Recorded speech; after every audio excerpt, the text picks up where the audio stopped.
Hello, everyone. Welcome back to Fishbowl Confessions, travel version, episode 3. I got a few questions here I'm going to answer, so let's just get started. All right. Swishy, swishy. A lot of these cards are stuck together. Okay. Let's see. Right. Ooh. Describe a dream travel experience. Oh my goodness. Okay.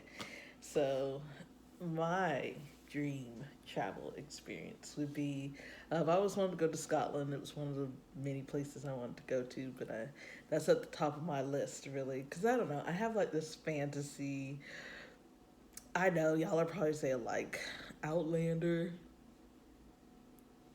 Maybe that's probably what put the nail in the coffin, but I've wanted to go to Scotland way before Outlander. The only reason I even watched Outlander was because I've been wanting to go to Scotland and see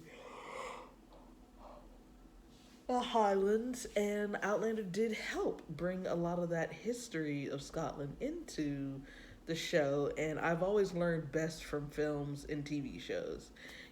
Anything historical, if it was in a TV show or incorporated into a movie or something like that, I learned it so much better and it stuck better.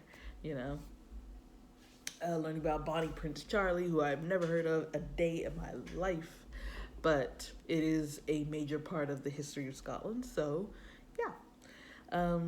But my dream experience would be to visit the Highlands and to, learn more about the history and to see some of the castles and to meet some of the people, I guess, and to walk around some of the villages and the towns and, do a little shopping for something original, maybe handmade or handcrafted.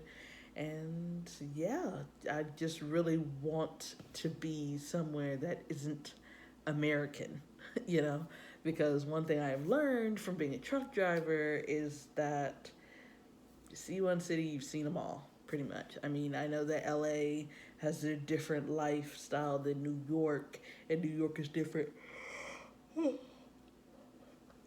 Sorry, from Miami, and Miami is different from Washington State or Seattle or whatever, and it's different from Montana and whatever. But I've been in too many states where it's almost cookie cutter. And most of these states and in a lot of these cities, you see the same corporate stores. If you've seen Advance Auto Parts in Florida, you'll see the same one in California. And, I know that this country is really built on convenience. That way, anywhere you go in the country, you can always know that there's a Walmart somewhere.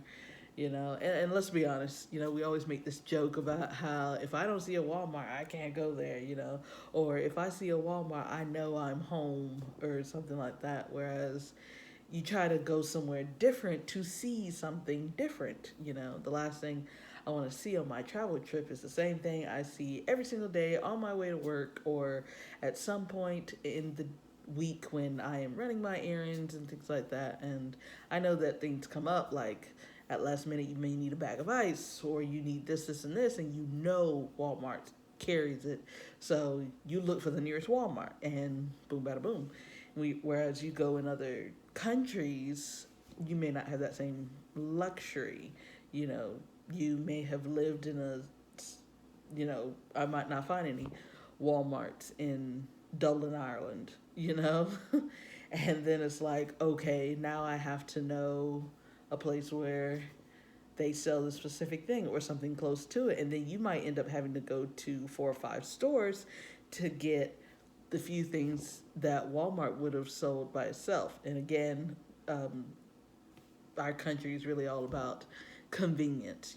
That way you'll never have to go without or you'll never have to shop around like that. But to shop around at all these little miniature shops and these small businesses and these mom and pop shops and these little workshops and things like that is to pull you in to their world of what they do and their history and their their business and their stories. It's not supposed to be about convenience. It's supposed to be about connecting to something. And so my dream experience would be to go to Scotland, maybe, and it would be polar opposite of the life I know now. This whole American convenience, privilege kind of thing. I'd be going to Scotland to learn of a different kind of privilege and a different kind of history and a different kind of lifestyle. So that's my dream experience. All right. Second question. Let's get it going. Sorry for that long answer, but it is a dream. All right. This one. All right. What characteristics make for a cool travel partner? Oh, this is such a good one. I should actually turn this one to a blog post. Actually, I think I will. I will put this to the side. And you guys can read that sometime in the future. Bing. What characteristics make for a cool travel partner? I'm at the top of that list, at the very top of that list, if nothing else. If there is nothing else, no other characteristics can exist in this one travel partner. If I had to just choose one characteristic, and that was all they could possess, open-mindedness. That is it. Open-mindedness. I cannot deal with people with preconceived notions about how a place is supposed to be, or it would be better if yada yada yada. Okay, well, it's not. So let's just move past that and let's keep it moving. Like when you go to somewhere new that you've never been to before, you have to expect that it's not going to be like home.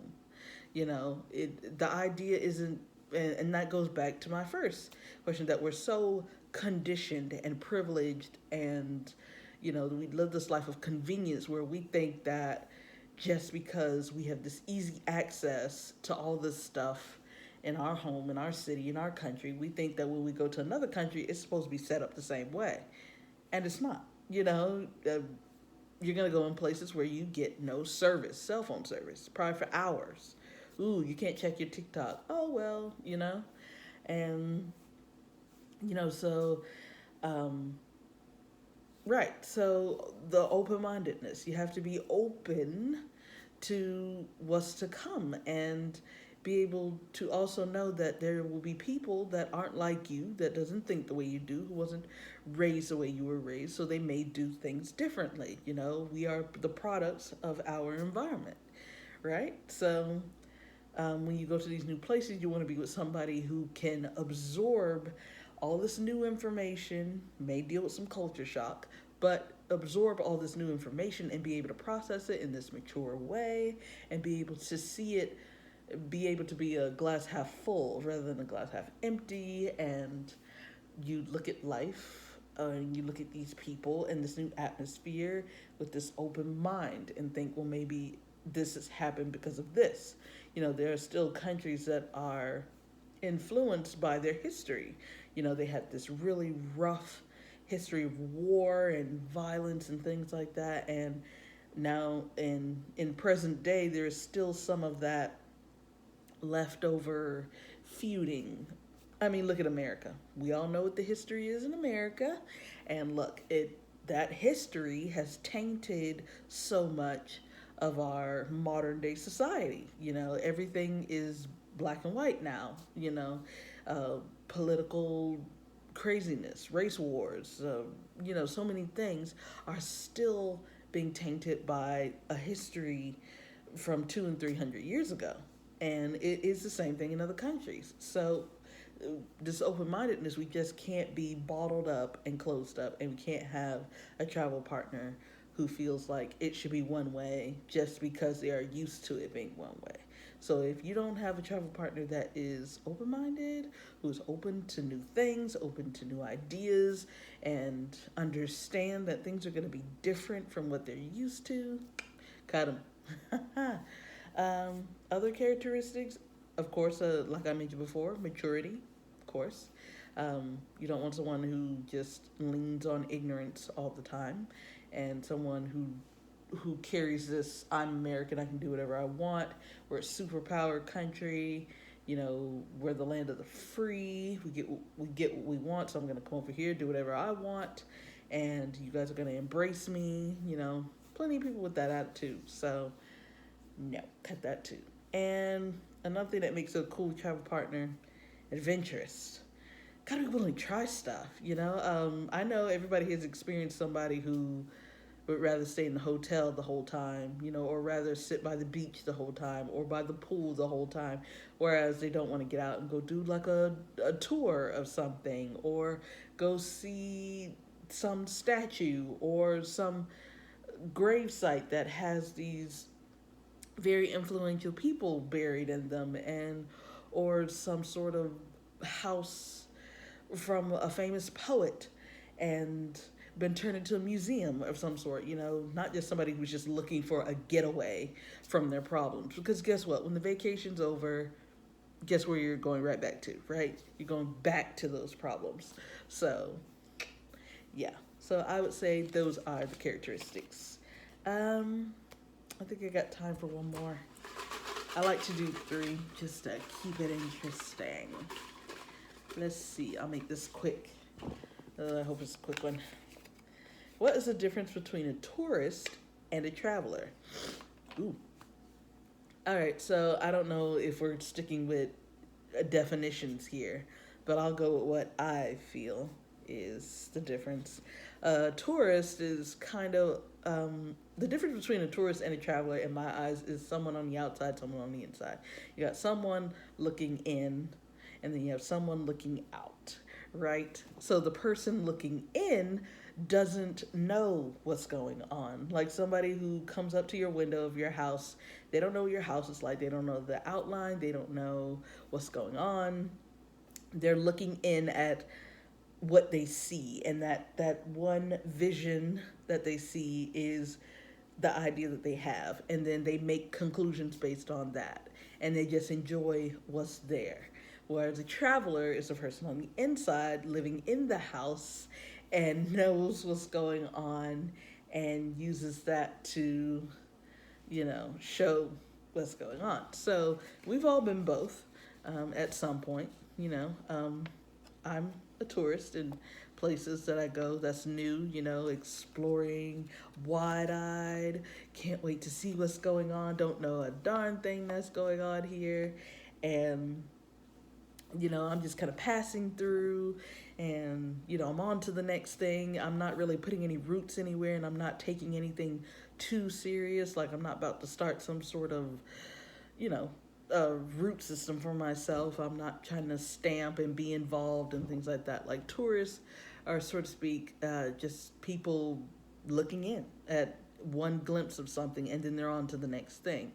Whereas a traveler is someone who absorbs. They live in that moment. They take more than what a tourist would. They see the people. They look for what's underneath all that fluff, as you can call it, A traveler isn't looking just for the highlights of a vacation.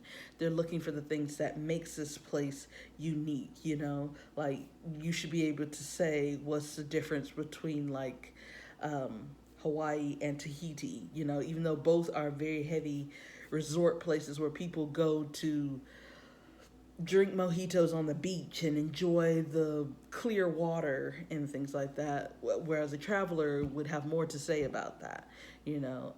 Traveler would be looking at the different people that live there and why each of these locations are so much more than clear waters and mojitos and resorts. So yes, I think to sum it all up, I think that a tourist is someone on the outside, just kind of passing through type thing. They use a location for a getaway, and a traveler is someone who immerses themselves into that area and try to pull so much more than just the pretty stuff out of that location. Well, thank you guys. That is all for Fishbowl Confessions. travel version, episode 3. If you guys like this video, give it a thumbs up and subscribe. And if you have any questions that you would like for me to add to my fishbowl, then you guys can put it in the comment section. I will write it down, and I will write down your tag name. That way I can give you the shout out. And thank you so much. I will see you guys later. Bye.